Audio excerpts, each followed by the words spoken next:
Hey everyone, Tankenstein here. The update trailer for Seek and Destroy, the next major update for War Thunder, just dropped, and in this video, I'll be doing an analysis to go over the vehicles that I see coming to game, as well as some of the other changes like Fox 3, and some other things as well that are kind of quality of life changes. Now bear in mind, I did shut off the sound for this video, so I do not get copyright struck, but this is a very interesting trailer. So without further ado, let's jump into it. As you can see, there's a little bit of a AGM 114K. Actually, I did not notice that. Hey everyone, Tankenstein from the future here. Yes, we already have AGM 114Ks in War Thunder. My apologies, I had a slip of the mind, but interestingly, and this is something I for some reason did not notice at all, he's attacking a radar station. That's crazy, and that might be a really big thing coming to War Thunder. We might start getting harms or new types of missions going forth.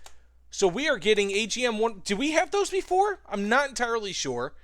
And then, of course, it goes with loading secret documents, finished, searching for D point, failed, and new air-to-air munitions found. F-15C. So, of course, we now have the F-15C. They just announced it. But interestingly, I can't really stop it. R-77, PL-12, there was one before that, our Darter AAM-4, and AIM-120. I think the other one that we missed was the Micah. So that's all 6 Fox 3s that are coming to War Thunder in this newest update. Active radar homing, Fox 3 adaptation complete. Of course, that is probably the biggest game-changing thing at top tier that's coming in this update. Forget the new vehicles, which, by the way, F-16, or F-15C rather.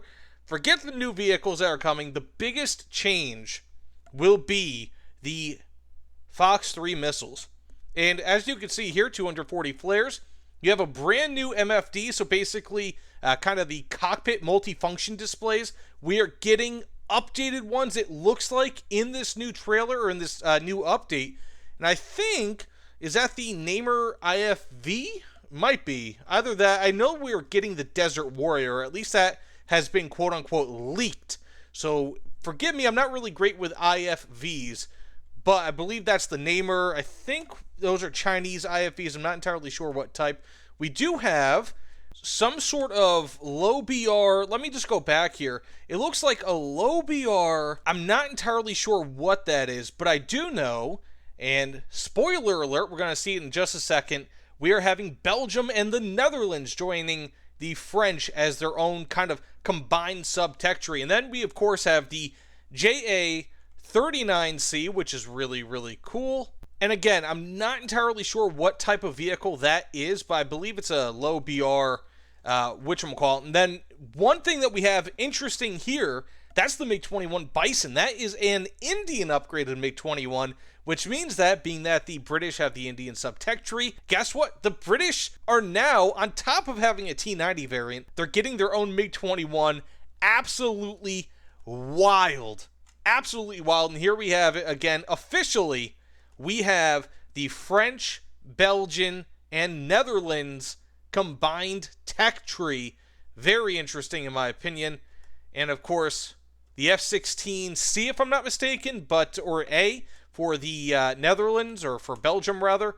We have an F-104 for that same tech tree. Some early Spitfires. F-16, we have a Mirage 5. And of course, look at this Fokker here. We have a Fokker heavy fighter, what is that, the G5 if I'm not mistaken? A J-11A, so that's going to be able to carry the new Fox 3 missiles that the Chinese are getting. We have some more Fokker on screen, of course.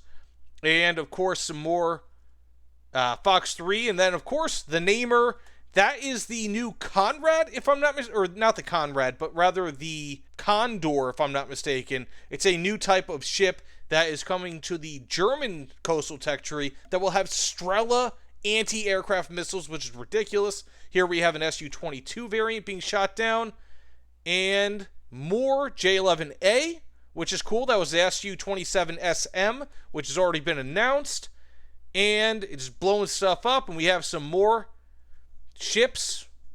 I think that's the Desert Warrior, if I'm not mistaken. The MiG-21 the Bison rather, and that is it. So it's a relatively short trailer. If I'm not mistaken, the mid-year trailer or the mid-year update tends to, I mean, it's a relatively, all these major updates are major updates, but you have like big updates and then you have big updates. This is one of the big updates insofar as vehicles are concerned, but insofar as gameplay changes and quality of life changes are concerned, this might be one of the most important updates that we've had in a very long time, simply because Fox 3, and technically we've had the Phoenix already in game. However, these are real Fox 3s. This is what people have been waiting for. This is what people have been considering Fox 3 for years, at least insofar as its inclusion into War Thunder. So that being said, let me know what you guys think about this in the comments below. I am interested to hear your opinions on this newest update. This also means that the dev server is likely to be live tomorrow and throughout the weekend, which is really cool. And of course, the dev stream, if I'm not mistaken, the Russian dev stream is already scheduled for tomorrow, which means that the English-speaking dev stream should also be scheduled for tomorrow, typically at 10 or 11 a.m. EST, or I guess EDT technically, because daylight savings time. Anyways, thanks so much for watching. I'll see you all on the other side. Take care, everyone.